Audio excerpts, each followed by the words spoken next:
Divine Truth Documentary. Jesus, Mary, and others provide information to people or organizations that produce documentaries. In this video, Jesus and Mary are interviewed by Thomas Leader while staying with friends in Surrey, near London. This is session 1, part 2, filmed on the 16th of July 2013 in Surrey, England. I think what sort of formulates a real person. If you have somebody and then that person, however long they live, then I don't know whether everybody goes to the spirit world, but that's everybody does. Okay, yes. Everybody goes to the spirit world. Yes. And then they have an existence there. Yes, which isn't very different to the existence generally that they had on Earth, with a few primary differences based on how you attract your environment in the spirit world. Here on Earth, you can manufacture an environment that is very, very different to your condition, whereas in the spirit world you can't do that. Whatever your environment is will match your condition. So you can't be an evil person, like I said in the seminar on the weekend. You can't be an evil drug lord and have a beautiful home in the spirit world. You can be an evil drug lord on Earth and have a beautiful home on Earth if you're living on Earth, but once you pass into the spirit world, that's not possible anymore. There's a restriction placed on it, in that there's a law in place as soon as you pass into the spirit world, and that's the law of what you sow, you will reap. So in other words, from that moment on of passing, you are starting to reap the disadvantages, I suppose you could say, of your own condition. And if you spend a lot of your life, acting upon evil impulses or impulses that are out of harmony with love, then what will eventuate is that when you pass into the spirit world, you will not be able to manufacture a lovely environment and at the same time harbour those evil impulses. You will either have to let go of the evil impulses, or you will attract an environment that matches your impulses. And that's the basic principle of that's a basic change that occurs once you've passed. And a lot of people in the spirit world are aware of that, but very few people on Earth are aware of that. And that's why in the Bible I gave this illustration of that when I talked about the illustration of the rich man and Lazarus in the Bible. So I was trying to illustrate the condition, that the rich man had. He was treating the poor person badly, and he had a lovely house and lovely food and everything, and he'd just throw the scraps to the poor person. But when they passed into the spirit world, because of his attitude towards the poor person, he passed into a dark location and a location where he couldn't have those kind of things he had beforehand. And I was trying to illustrate the fact that when you pass, there is this change, this single biggest change that occurs to you, and that is you don't actually change physically very much, and you don't change in terms of your impulses and your desires very much, but now the location that you attract to live is a match to your true soul nature, your true character. And that was something I was constantly trying to illustrate in the first century, and there are actual indications of that in the Bible. There are some quotes in the Bible that fairly closely match some of the illustrations I gave. Because the Bible was written 200 years after the crucifixion. Yeah. So the earliest books were around about 100 years. They've dated them back to, but unfortunately, because copying had already occurred, already there was a distortion of, the original writings that were written by the actual people involved. And then, of course, as politics got hold of the writings, they then wanted to modify the writings to suit their political persuasions and so forth. And then some people who were violent when it got hold of the writings, and before you know it, by the 3rd century, what was taught got fairly severely distorted, and what was written got fairly severely distorted. So while my friend Matthew did write a book called Matthew, it didn't originally look much like the current book looks. So that's the trouble with with the Bible itself at this point. It's quite a modified book in comparison to the original manuscript, the original writings of the original writers. Yeah. So it's been and we could observe all of these things happening from the spirit world, but it's very hard to influence people who have agendas not to change the material that was written. And as you've said before, that people will find what you say quite, well, they'll find it provocative. I guess it will offend, it can be quite offensive to lots of people. Well, in the first century, what I said was often offensive to a lot of people. That's why I got crucified in the end.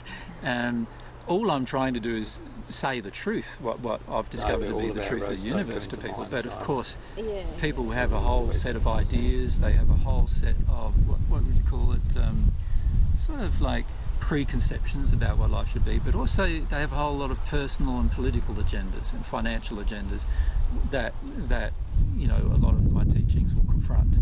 And my teachings in the first century confronted those in a large way. And of course, from the time I started, you know, from the time I became at one with God when I was baptised by John to the time that I died was only a short period of 3.5 years, because the agendas were so big, and they saw me as attacking all of these areas of life.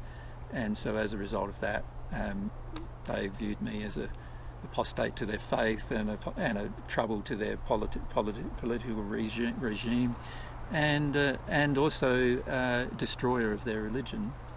And as a result of that, I was murdered, basically. But on this point of people becoming offended, I have to say, frankly, I don't really understand. I would understand people becoming offended if we were being very judgmental of others, if we were being derogatory of others, if we were trying to harm others in some way. I think I could understand people taking offence, perhaps, or feeling upset. I suppose I understand technically why people get offended, because they're quite invested in their beliefs and they see that what we're presenting perhaps challenges their beliefs or makes them question their beliefs. But for me, I don't feel offended when someone says, "You're not Jesus and Mary Magdalene."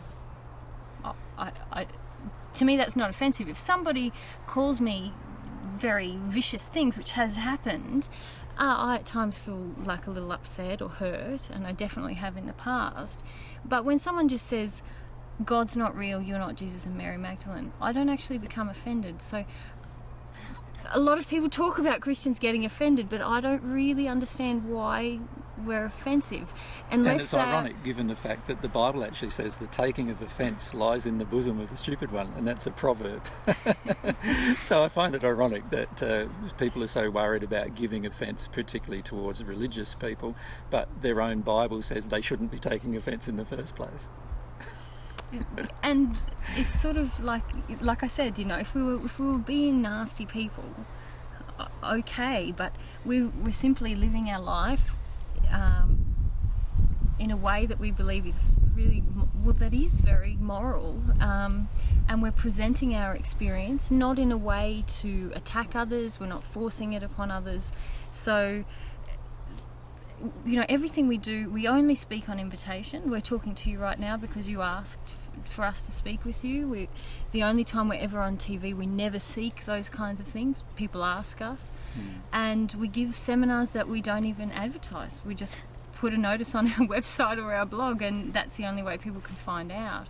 So we're really not aggressive people. And for people to get offended by us, I do feel a little bit mystified. I understand, as I said, technically, because they're very emotionally perhaps attached to their beliefs, and they want... Yeah, I guess because you're questioning you're questioning everything that they believe in. Yeah. Everything. Yes. Yes. But I suppose, I've been through the process of questioning everything I believed in, and I didn't get all upset about it. Didn't take offence with someone else about that, you know. Yeah. I think taking offence is often driven by a desire to hold on to specific beliefs, whether you really believe in them or not. There's usually often other motivations that cause a person to take offence at something that's said. And I feel that if we all had a, you know, like the Beatles song, live and let live, or live and let die, what are you going to do? And I think that for the majority of people, they do have this sort of underlying attitude, live and let die. In other words, anybody who doesn't agree with my opinion should be killed. And there's that is very prevalent historically in religious faith. If you look at the history of religious faith, even, you know, the history that I've observed, which is the last 2,000 years, you see this terrible attitude that when a person picks up a religious faith, they then feel justified, and they feel that God justifies them killing another person of a different religious faith. And obviously that is really out of harmony with love, and it's also out of harmony with God, so and a flaw in their own religious faith. But unfortunately, we see many religious faiths taking that particular road, and that's an indication that the religious faith is in itself a damaging faith to humanity. So there are many faiths that need to be modified in such a way as to bring them into more harmony with love. Because if I've got an attitude that I have the right to kill you just because you believe something different than I believe, then I am way out of harmony with love on a lot of levels. And even if I have the belief that I can attack you for believing something, or even get angry with you, you know, that I'm out of harmony with love. And I'm often amazed by many Christians who attack us, because in Matthew 5 in the Bible, for example, it says that any person who is angry with another person, according to Jesus' words, any person who's angry with another person is liable to the fiery Gehenna. Right? It says that in the book of Matthew, chapter 5. So that means that any person who's angry with me is liable to fiery Gehenna under their own belief systems. Now, of course, I don't agree with that, but that's what the Bible does say. And then in the same book of the Bible, in Matthew 5, it says that Jesus said, and it is something I did say, and that is to love your enemy. Now, if with your friends you always get angry with them, I'd suggest that you wouldn't keep your friends very long, right? So obviously a person you love, you're not going to get angry with all the time. And so if you are angry with somebody all the time, that's an indication that you're not loving them, that you're out of harmony with that verse. And just these two verses from the so-called Sermon on the Mount in Matthew chapter 5 would prohibit most Christians from doing what they're currently doing with us in terms of the way they attack us and so forth. Because we often receive, like I had one lady on Irish Talkback say to me that she was a Christian. She said she was a Christian. She told me I needed a bullet in my brain. Like, if that's not a desire for my death, I don't know what is. And I would suggest to her, and I did suggest to her, that that was out of harmony with love and out of harmony with her own teachings, in fact, the teachings that she proclaimed to support. And I feel that that's where we see a lot of hypocrisy in religion, unfortunately. And one of the reasons why is because most religions have been created by people on earth to suppress and control other people on earth, and not to come to know God or come to have a relationship with God in the way God defines. And that's the big difference between what I taught in the first century and everything else that I observed from that point onwards. Yeah. Do you think that people listen to you more or less because you're saying that you were Jesus? Definitely less. Less by far. By a long shot. I've had, I've had a whole audience rock up. This is early days when I was very shy about saying I was Jesus. I had a whole audience rock up, and as soon as I would talk for 3 hours, and they'd all be fascinated. Questions, this, questions that. There'd be people and they wanted me to keep talking. And one talk I did was nearly 7 hours long, right? Where people just questioning. And then they asked me, well, how do you know all of this? Now, at that point, I had to come clean and say, well, because it's been my personal experience. And they said, what do you mean it's been your personal? What are you saying? And I say, well, I've lived a life in the spirit world for 2,000 years, and so I've observed all of these things. That's how I can speak to you about them. And then they go, well, what are you saying by that? Who are you then? And then I say, well, I'm Jesus. And I've had like a third or half of the audience just in that moment. They've been engaged for 7 hours before then, and in that moment they get up and walk out, and I never see them again, just from that one statement. So now we're much more upfront about that, obviously, because it seems so I kind feel we need to let them get up and walk out right at the beginning. And that way I'm left with people who are maybe a bit more open-minded. Because you've written, I am Jesus, get over it. Yes. Once. In 1,000 hours of videos, yes. Yep. But is that kind of how you feel? The way that it's more about, people need to listen to more about... Because would you call them teachings or not? I see them as God's truths that I have personally discovered, and all I'm doing is sharing them with others. It's not I don't see them as my truths. They're not. They don't belong to me. They belong to God. They are what God's shared with me through my relationship with God. So I don't see them as my truths. I'd call them teachings in the sense that they are concepts and ideas, but they are actually, from my experience, the truth. And not everything I share with people is the truth, and I usually clearly delineate between the two. This is my opinion, and this is the truth. Do you know what I mean? And I'm allowed to have an opinion, but often my opinions are not true.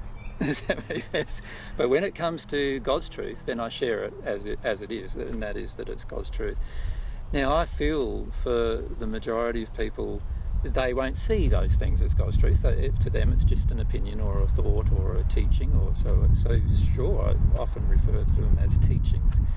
I believe that if a person experiments with the experiments that that we've talked about how to show them what to do, they will eventually come to the same conclusion that these particular things are God's truth. And there's many millions of people in the spirit world that have done that, but there's very few people on earth that have done it.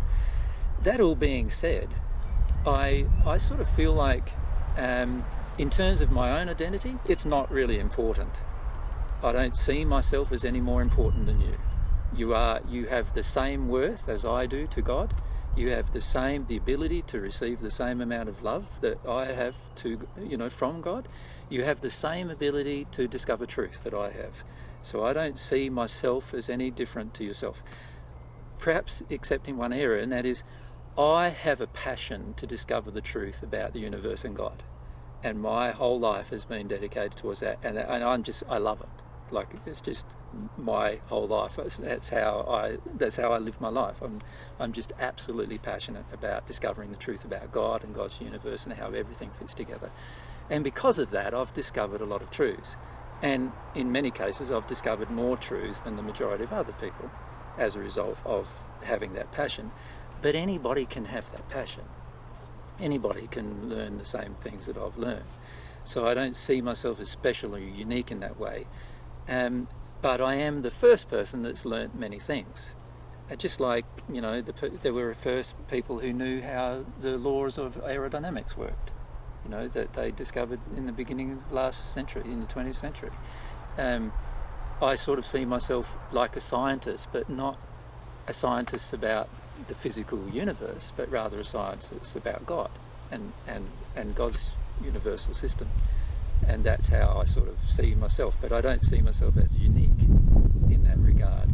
And we both have a strong feeling that everybody who's ever been created and everybody who will ever live on this planet has a unique personality and capacity to discover what is their passion. And once they do that and share that with others, they also will become known for that particular thing that they've learned how to share and discover. And so we sort of see every single person is exactly equal in God's eyes.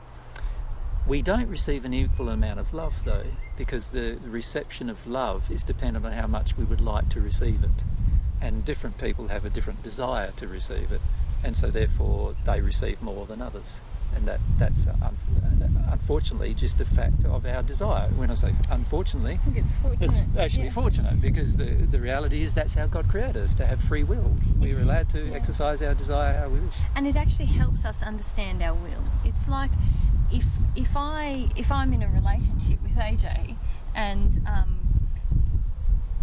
he loves me, but I don't actually desire that love, I don't get to feel it. It's the same principle Mary with will God. reject it, like And if my heart's not open, I might know intellectually, but I don't actually feel that feeling of receiving his love, of knowing his love for me. And many people operate in their relationships with their hearts closed. They know, or they rely on the person telling them that they love them.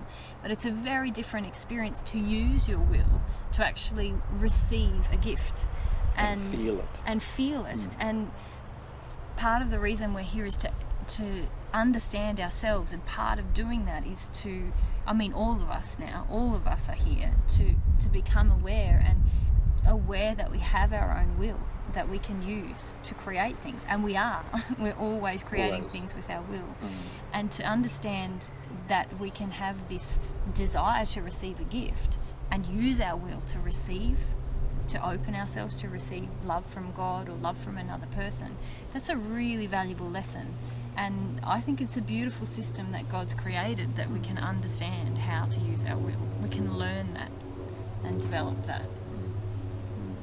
Yeah, I think pretty much every decade that's gone by, there has been somebody that said, hello, I'm Jesus. Yeah, definitely. I said that would happen.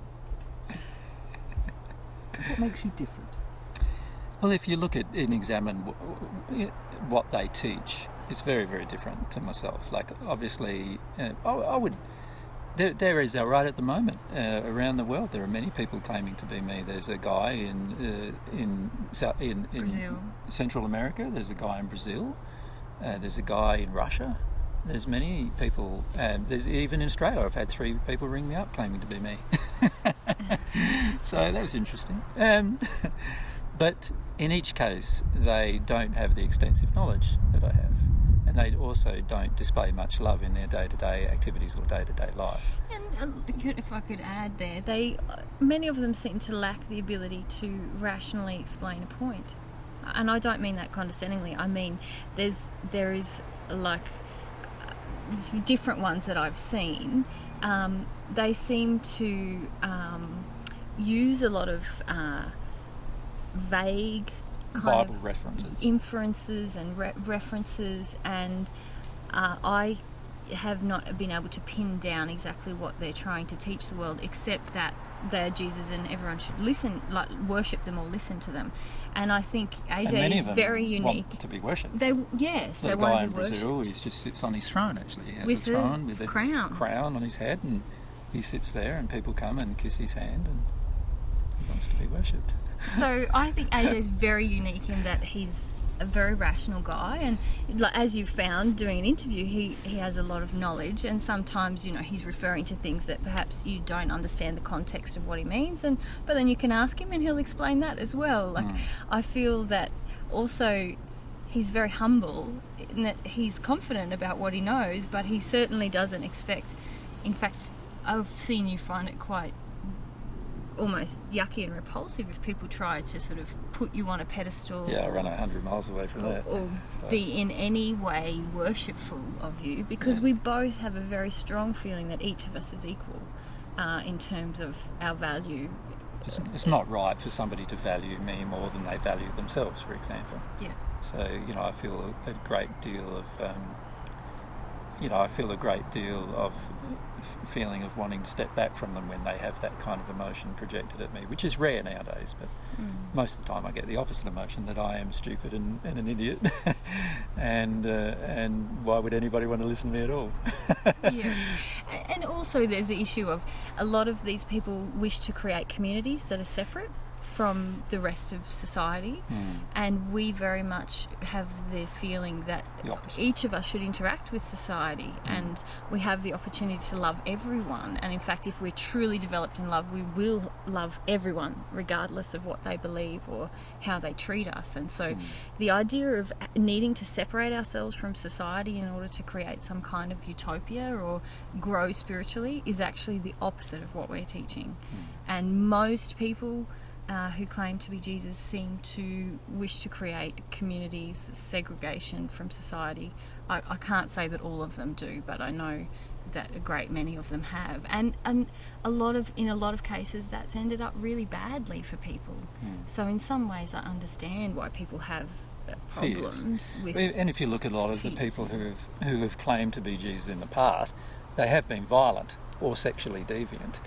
And as a result, they've actually perpetrated potential violence. And in some cases now, there's even ones who are claiming to be Jesus who have an entourage of security men, and so forth. So, this is an attitude where it's obvious that they cannot be me. I never had an entourage of security people in the first century and have no intention of doing such a thing now, no matter what happens in the end.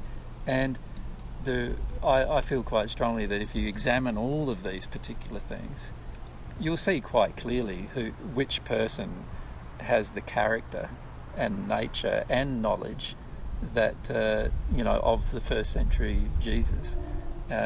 in comparison with the others who claim to be such. I've spent a whole life of having people claim to be me. Throughout my 2,000 years of life in the spirit world, there are many tens of thousands of spirits who claim to be me. So, I'm fairly used to having people claiming to be me all the time. There's not much I can do about their claims except to say that they're false, that's all.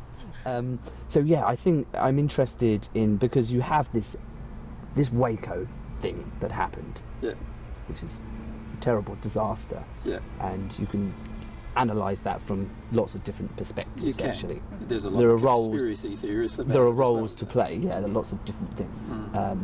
But I'm going to ask a question. I don't really want to ask a question. That's Well, okay. Let's go and Yeah. yeah. So we've been said to be worse than Waco. Is that what you want to talk Yeah. about? Yeah. So to be compared to something which is a complete travesty and a horrible thing that happened, the Waco disaster. To be compared to that, how, for some, why would they do that, and how does that make you feel? Well, the why is very different to how it makes me feel. If I answer how it makes me feel, because that's pretty simple, it doesn't worry me at all, actually, because I know that we're not anywhere, nothing like that. I know I'm never going to encourage violence or in fact defend violence. Or have a compound. Or have a compound, or be guiding people in any way to have a compound that's separate from society or any of those kinds of things. Or own a gun. Or own a gun, even. So, the comparison is ludicrous from my perspective and doesn't warrant my, it really doesn't warrant any emotion from me. And I think it's quite funny in a lot of ways. And it's quite funny because there is this underlying drive, particularly in the Australian media, to portray it that way. And you've got to question why, given the fact that the very people who portrayed it that way stayed in our home for 2 days. They know I don't own any guns. They know I don't own, there's no people who stay with us. They know that we live in a one-bedroom house without any fences or compound or gates, or they know that I promote love in all of my teachings, and pacifism, and not going to war and not defending yourself and under all those. So they know all that because they stayed with me for 2 days and had many questions, just like you've had many questions yourself. And yet they still claim these things. And the reason why they claim it is because if they say there's this nice fellow who lives up in Queensland who's claiming to be Jesus, but actually we went along and visited him and he sounds pretty reasonable actually, and he sounds a pretty nice guy and he's not going to hurt you at all, then you wouldn't get too many listeners and you wouldn't get too many viewers who would switch on out of fear. And I feel a lot of the media today is driven by the desire to make the public afraid, because if you can make the public afraid, then lots of people will tune in, because there's a lot of fear in most people in the most members of the public, and they tune in and they believe everything they hear, or many times they suspect that it might be true. And this is just the manipulation of the population through fear. That's all it is. Now, in the past, there have been people who have claimed to be Jesus who have done these things. There have been people who have been sexually deviant who've claimed to be Jesus. There's been people who have been violent who have claimed to be Jesus, and so forth. And so they then can play on these particular historical events and then put that onto the next person who claims to be Jesus. Now, at some point in our future, there's going to be one person who claims to be Jesus who's actually Jesus. And I suggest to people that sooner or later, by the fruitage of the person, by what the person does, by the kind of ways they act, you will know who is the real one in the long term. And you won't know until then. That's the reality. So no amount of proving from some kind of, miracles or whatever is ever going to prove anything aside from the person can do some miracles. It doesn't prove anything else. It doesn't prove that they're a person from 2,000 years ago. So I see a lot of flaws in the logic of people. Like, just if I could do miracles today, it doesn't prove that I'm Jesus from 2,000 years ago. It just proves that I'm a person who can do miracles today. That's all it proves. It doesn't prove anything else. It doesn't. The only way that I can actually prove that I am the person from 2,000 years ago is to get a heap of people who know me from 2,000 years ago to come to Earth, which eventually might happen, to come to Earth and say, I knew him from 2,000 years ago. That's the really only way that it can be proven to anybody's satisfaction, as far as I can see, from a logical perspective. Every other way that people claim it can be proven doesn't actually prove whether I'm Jesus or not. And I see constantly this flaw, this logical flaws in the reasoning ability of people. So they get manipulated through fear into not being able to reason logically.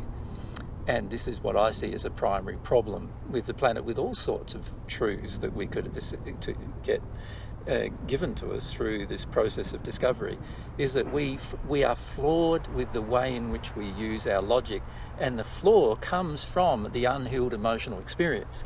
So in other words, if a person in the past claimed to be Jesus and he got some guns and got together some people in a compound and eventually had a shootout, and by the way, all of this isn't necessarily proven, but let's say it did actually happen, and then we can then say, well, the next person who claims to be Jesus is going to do the same thing. And I don't think that's a very logical extension either. How can you say that? The next person is an individual in his own right, and even if he's claiming to be Jesus falsely, he may not do the same thing. He might not get a gun and create a compound and do all the other things that the other person who claimed to be such would do. So I see that there's this constant flaw of logic in most of the reasoning ability of people, and I feel the media often plays upon the fear in people to influence the flaw in logic without people seeing, well, hang on a sec, that doesn't make any sense. And I feel that if people had some more logical reasonability that wasn't influenced by history and therefore influenced by their own fear, then they would be able to assess much more carefully and clearly any event in human history, rather than just thinking that it's going to be the same as the last time. Some people donated some funds to us to buy a karaoke system so that we could actually include karaoke at some of our seminars, which has been really good. And what we do is we sometimes have a seminar for a couple of hours, and then we actually do some karaoke, and different people get up, but there's no drinking, and there's no, so they're not all like relaxed to do it. So they're really uptight when they get up there and everything generally. We're often teaching people to, rather than live in fear, challenge their fears. So it's kind of a very practical way of challenging a fear of, most people fear public speaking more than they do death, or public singing is even higher perhaps. So it's great, and it's lovely to see people embrace it, like even if they are technically, like such as myself, perhaps not shining, but when you come to Australia, we'll probably, myself and Fabio, who's a friend of mine, who are used to doing it, we'll probably get up and do it for an hour or so after one of the sessions on Saturday, probably while you're there, because we find that if we do it, it sort of just has a tendency to relax everybody as well, and just have fun and have a bit of fun as well, and people get up and have a dance and everything as well. It's fun. So when we come to Australia in about 3 weeks' time, we shouldn't expect sort of large walls or gates or things like that. No, we haven't got any. Protect, and because there was, I don't know, I saw that you were buying up land. Is that? No. Well, it's funny because we had the Australian Taxation Office contact us and said, we want to do an audit of you. We go, oh yeah, no worries, we'll do an audit, that's fine. What do you want to know? Well, we want to know all the properties you own. I say, but you already know all the properties we own. Like, that doesn't make any sense. Yeah, no, but, according to the media, you own this and you own that, and according to these people that have sent in letters to them, we own this and that and whatever. And I'm going, no, we don't own any of those things. And they said, well, how can you prove that you don't own them? I go, that's an interesting thought. I don't know how to prove that I don't own something. I can prove that I do. But in terms of proving that I don't, that might be a bit more difficult. And a lot of times, the properties they thought we owned, we don't even know the person who owns them. So proving that we don't own them might be difficult. It would be like getting in Australia there is a way that you can actually get a title prove that you don't own. But so in the end, we had to write a whole heap of replies about all the properties we don't own. We only own one property that we currently live in. That's 40 acres that I bought before I met Mary. And before we received any donations. Purchased that? I purchased it from my own money that I got from running my computer businesses and development businesses that I had at the time. And that's the only property that we actually own. And it's not worth very much from a Queensland standards. But we do hope that at some point in the future we will have enough funds to have a caretaker on the property, and we've actually started looking at trying to get enough funds together to build a caretaker's residence on the property that we're borrowing some funds to do. That's because we travel so much, and we have 40 acres that needs looking after. We would like to look after it environmentally, and so. And last year we were away for 9 months, and you can imagine 40 acres gets a bit messy after 9 months of nobody looking after it. And this year we'll probably be away for another 6 or 7 months, and so we need someone to keep an eye on it for us. So you're not creating a centre then? No, we did intend to create. It's not so much we intend. We've found people there are many people that we know, obviously, and many of those people own different properties, and many of them would like to put into practice the principles we teach on their property. And so we do give advice to some of those people who ask for it.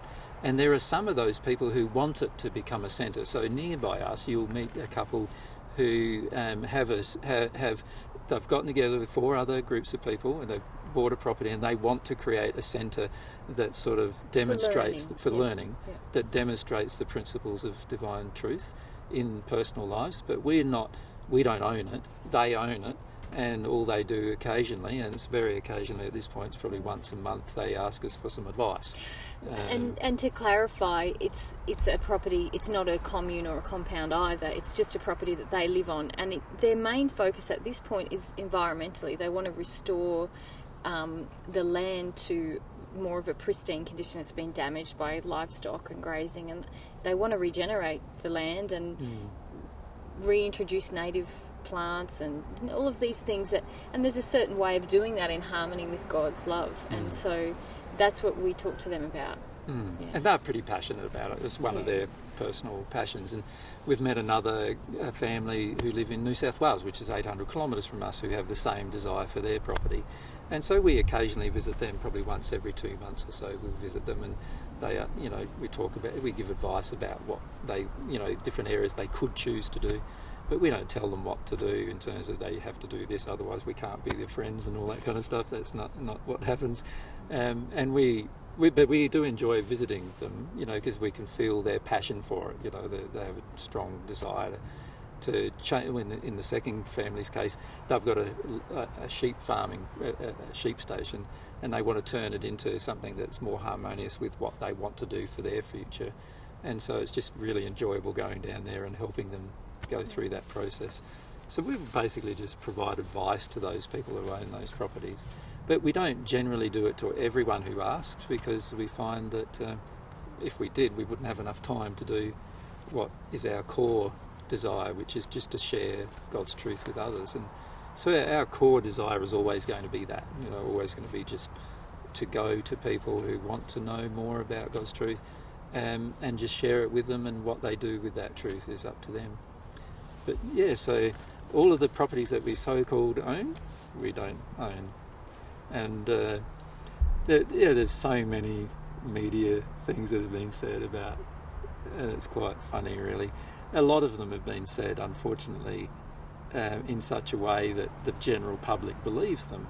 But it's sad in a way that there's no... And, if we were financially wealthy, we could consider perhaps suing the media for their misrepresentations of us. But in the end, that wouldn't be loving towards the media either. It's not loving to sue somebody just because they've told a lie about you. In time, I feel any lie about us will come out and be exposed, and the people who did it will obviously, they'll have their own personal reputations ruined through the process. And that is probably how things should be, I feel. in the sense of not the ruining of their reputation, but the fact that lies will always at some point in the future generally be exposed. It's pretty hard, even for a president, to tell a lie and not get found out at some point in the future. Isn't that not true? That is very true. Yeah, truth has a way of working its way into people's lives, even when they resist it. And I feel that we have such a transparent kind of life anyway. Yeah. A lot of our life and our history, what we're going through right now, we publicise it all through the process of our teaching others. We're very open to being asked anything in a public setting, and especially, I haven't always been open to that, but I'm becoming far more open to it. You're very open to it. Yeah.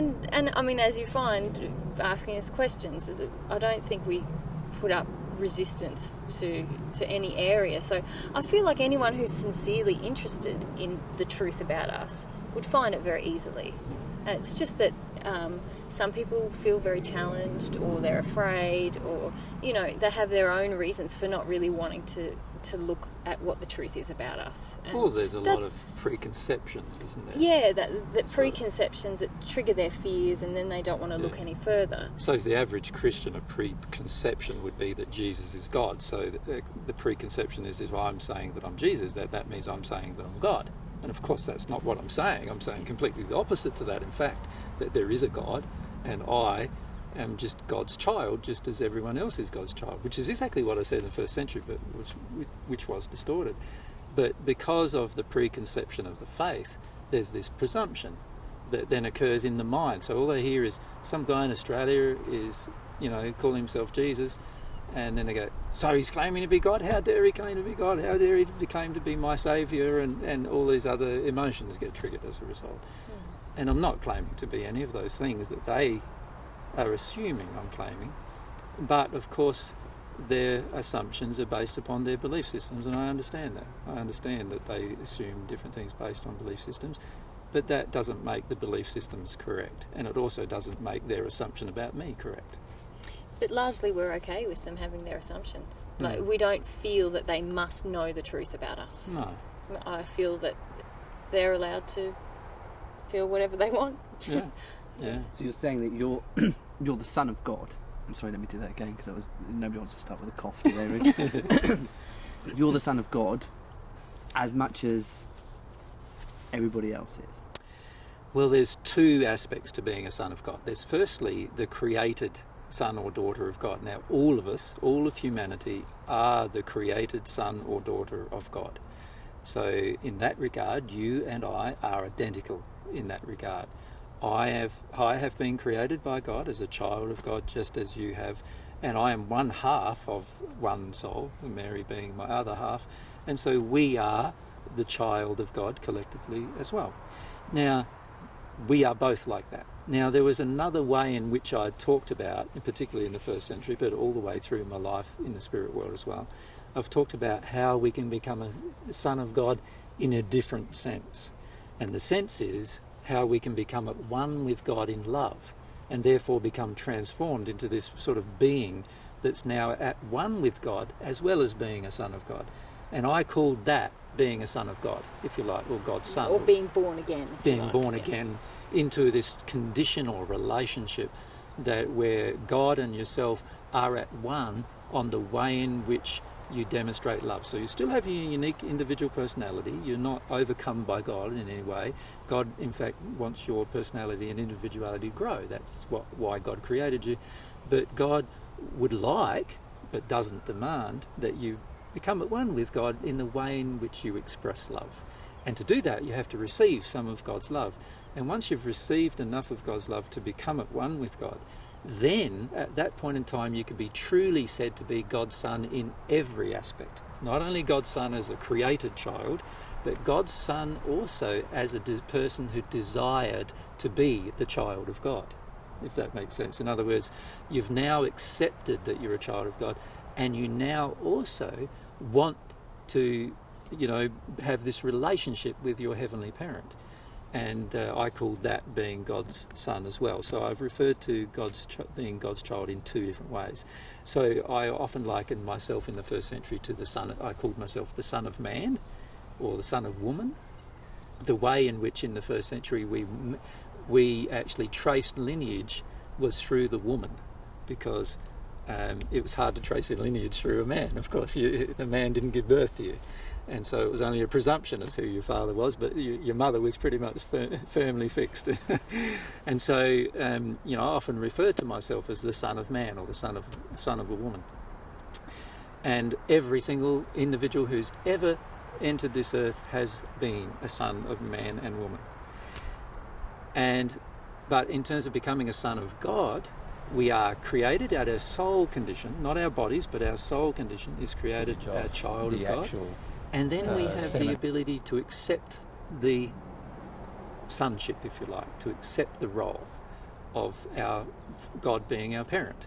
And that is a process that we can choose to go through if we want to. And then we become a son or a daughter of God in two ways. The first way, which was always there, and the second way, which was by choice.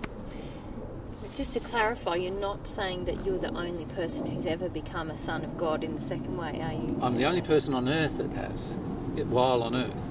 But there are literally millions and millions of people who, since they've passed into the spirit world, have become sons and daughters of God in the same way that I have been.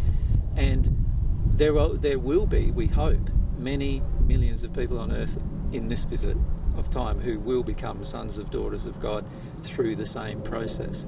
And that way people will see that actually they will retain their individuality, they will retain their personality, but they'll just have this way of expressing love that is God's way of expressing love, this unique, beautiful way that God has of expressing love to all of God's creations.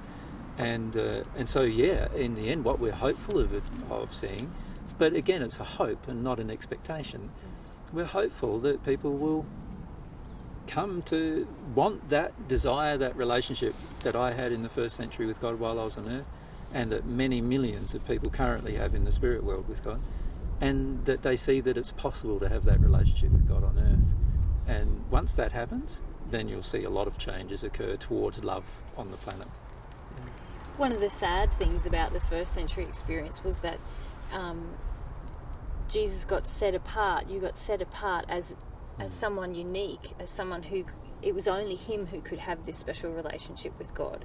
When in fact, everything that you taught and everything that I attempted to teach after he passed was to say, no, we can all have this relationship with God, and God loves us equally and desires this really beautiful relationship that has all these potentials that my husband just demonstrated. You too can do that. But sadly, through history, that message was completely lost, and people now worship Jesus as God and feel actually that they're inherently sinners, that they can never lose that. And that's very sad, I feel. And there's subsequent other beliefs as well which are also damaged, which is like, if I don't embrace God while I'm on earth and I pass in the spirit world, then I'm condemned forever. You know, that's a terrible belief that has such a terrible effect on people's future in the spirit world. Because the reality is that God gives us opportunities to change in every moment of our life and existence. Whether we're here on earth or after we've passed from the earth into the spirit world, we still have opportunities to change. We still have opportunities to become more loving. And so there's a lot of teachings on earth that are sort of anti the truth, if you like, anti the truth about God and anti the truth about our future. And many people, after they pass, they might pass and then for the next 10, 15, 20 years still believe their old teachings. But after a while they start giving up different old teachings because they realise, that wasn't true and that wasn't true and that wasn't true. And they start to see what's really going on, and as a result of that, they start changing their belief systems to be more in line with what the universe is demonstrating to them scientifically. And I'm saying to people, well, no, you can do that on earth. You could start assimilating a lot of these understandings and beliefs that are true and real while you're on earth, rather than waiting until you actually see with your own eyes that such a thing is going to happen to you. Yeah, and these truths that we're attempting to share with people, they actually they foster hope, don't they? The real truth about God actually fosters hope, and it's testable. You know, you can do experiments and gain more knowledge and experience, which gives you faith and hope and all of these wonderful qualities that make life really fun and enjoyable. Whereas a lot of Christian teachings or other teachings on the planet actually foster hopelessness. I mean, to be taught that you're inherently a sinner and you're always going to make mistakes that will lead to pain and you just got to accept it, that's pretty hopeless to me. That feels very depressing. And it's not actually the way that's in itself a sign that it's not really what God has created. Everything God's created leads us towards growth and more hope. We might have to pass through periods of feeling sad or hopeless, but if we're willing to experience that and come out the other side, we receive more truth, which gives us more hope. And unfortunately, a lot of belief systems from the planet, and particularly in the Christian faith surrounding my own life, have been formulated because of hopelessness and then wanting somebody to rescue you from your hopelessness. And it's sort of like this idea or concept that Jesus is the saviour of our sin, you know, saviour of us from our own sin, is really a very flawed concept from God's perspective in a lot of ways, because God makes us all personally and individually responsible for everything that we do. And all of God's laws are constructed to do such a thing, to help us to become self-actualised, realised, free thinking human beings. And the beauty of what God's done to do that is marred by these concepts that you have to rely that somebody else will pay for what you did, or somebody else is going to help you do what's good. And the reality is we all have a personal choice to do what's good, and if we choose to do what's not so good, then there will always be consequences. It's like if I decide to jump off a building that's too high, there's going to be a consequence, and this is the way it might hurt, and if it's too high, really high building, then it might kill me. And there are always physical consequences to the breaking of law, and we need to just come to understand the laws that God has in place and how our whole future life and existence is built around them, in fact. Yeah, because every time we actually choose to live by the law, there's a consequence as well, and it's an awesome one. It's a reward, if you like. Yeah, well, yeah, it also leads to more freedom, more knowledge, more development. It's a gift every time we act in harmony with law. A lot of times on the planet, we see acting in harmony with law as a restriction. You know, by man's law is a lot of us feel it's restrictive to do the speed limit and we'd like to speed. Whereas in coming to understand God's laws truly and live by them, it's like voluntarily live by them. We all have to live by them. Some of us rebel and that leads to pain, but when we do it voluntarily, we find that actually it leads to growth in love, and when we grow in love, there's actually more freedom and joy in our life. So it's a beautiful system that God's created. It's just man has become so far removed by it, and then have established a lot of spiritual belief systems that are very different to what the reality is, and the majority of people on the earth know that it doesn't fit reality, and that's why there's a big upheaval in religious belief systems nowadays, because they can see that, hang on a sec, you know, this idea that you have that you can go off to war with somebody if they're of a different faith or a different belief than you, that doesn't work very much for the peace of society. You know, we can see what's going on relationship wise, and so we start questioning the spiritual aspects, and then, you know, the people who want to hold on to their spiritual lives say, you can't question it, this is God's word, you can't question it, how dare you question God, you know, and all these kind of things. And I would reason that firstly, God gave us a brain to actually question everything, and God gave us free will to decide, and God gave us the ability to use logic and reasoning facilities, and so any faith that does not have logic in it is flawed from the outset. Any faith that doesn't have a scientific basis is flawed from the outset. But understand that there are many points of science that we don't currently understand, we haven't discovered.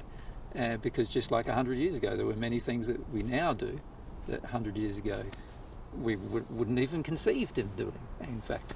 And so we must understand right now that there are many things we haven't discovered that we will discover in the future, where science will prove certain things. And we can begin to do that, can't we, if we just engage experiments, you know. But we should never just carry on if our experiments and our logic is telling us this isn't working. No, that's counterproductive, and it's not the way to grow, and it's not really how God's designed it. God's designed it that everything would be in harmony. Our intellectual reasoning, our heart, our desires could all be in harmony if we use love as this standard. And if you look at humankind today, we know that war doesn't work. You know, how many wars do we have to have before we realise that war doesn't work? Well, most of us already know it doesn't work, and it's time for us to work out a system that does. That's what we need to do at some point, work out something that does. And we've got clever people on this planet. You know, there's a lot of very, well-developed intellects on this planet. We've got a way to figure out how to do that. It's quite easy to figure out how to do that. But it's going to involve us letting go of a lot of our pet hates and pet, ideas, and we're going to have to let go of some of our concepts about life and about religion and about politics and about war itself and about violence and fear and all sorts of concepts we're going to have to let go in order to do that. And this is the same with most of the things that are happening on the earth today.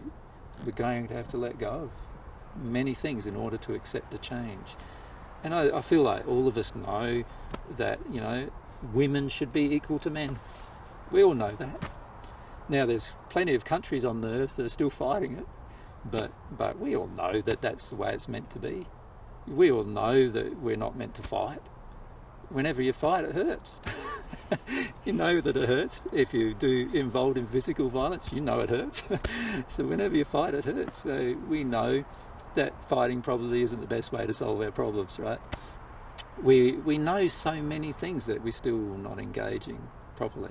Just even basic things about human rights, for example. We know these things, but when it comes to a country that has no resources, we just overlook that, And this is because of our lack of ethics. We need to develop ethics.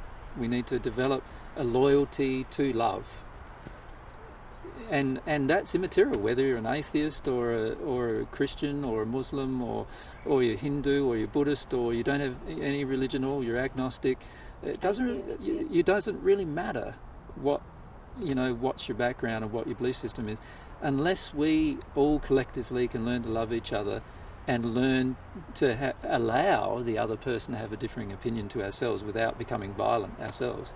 Then we're going to continue with the world that we currently have. That's the fact. Yeah, absolutely. Right. Well, I'll see you in 3 weeks' time. Thank you very much. Good to meet you. Yeah. Bye. See you. Yeah, and Bye-bye. thanks for your lovely question and attitude. It's very nice. That's okay. I'm pleased, and it's really nice that we've had this opportunity, and I do thank you for giving us the access. Cheers. Yeah. Really appreciate it. That's a pleasure. Okay. Yeah. Take care. Cheers. See you later. See you. Bye-bye. See you, mate.